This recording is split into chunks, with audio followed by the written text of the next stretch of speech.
Hi, everybody. So, as promised, this is an introduction to who I am, and my background matters because it contextualizes my why. I watched Simon Sinek's TED Talk back in 2013 before it was, this hot thing right now. And back then, I started thinking, why do I have to, search for meaning? What is my why? So, let me introduce myself to you. I'm originally from Brazil, and I grew up as a white girl. I grew up fitting the structures, and they worked for me. And they were purposefully designed, these structures, to create a disconnect and a lack of ancestral memory. I moved through them successfully as a high achiever. And even though there was a disconnect that I could feel inside of me because there was anger and there was a kind of pain always there, there was not something that it wasn't very true for some of my family members, for example. They didn't fit those structures, but I didn't quite understand why. And so I put much thought into it when I started asking myself, what is my why? And I, keep in mind that the colonization period in South America is about 350 years older than the one in Canada.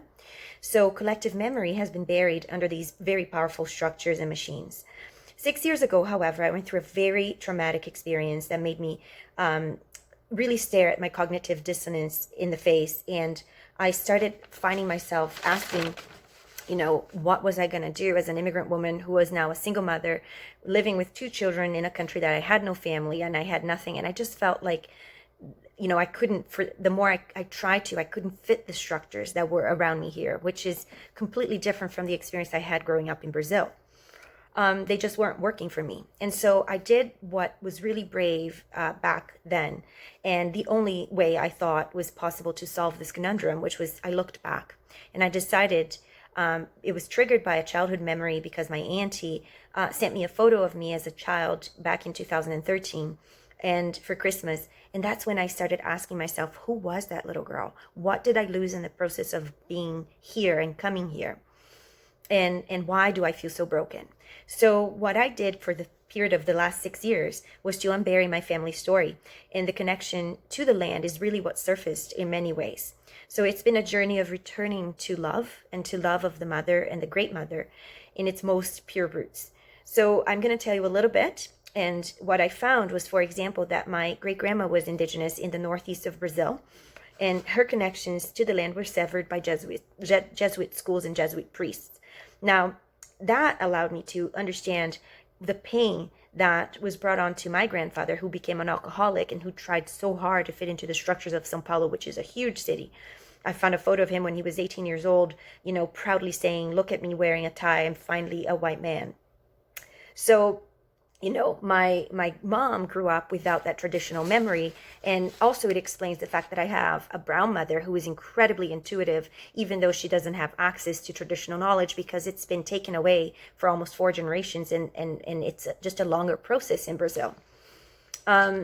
So, that all of that started making sense. And I understood, for example, that my white Portuguese grandmother came to Brazil after post-World War II in a desperate attempt to find a place where she could lay some roots because she was a farmer, a peasant back in Portugal, and the land was no longer safe to be farmed.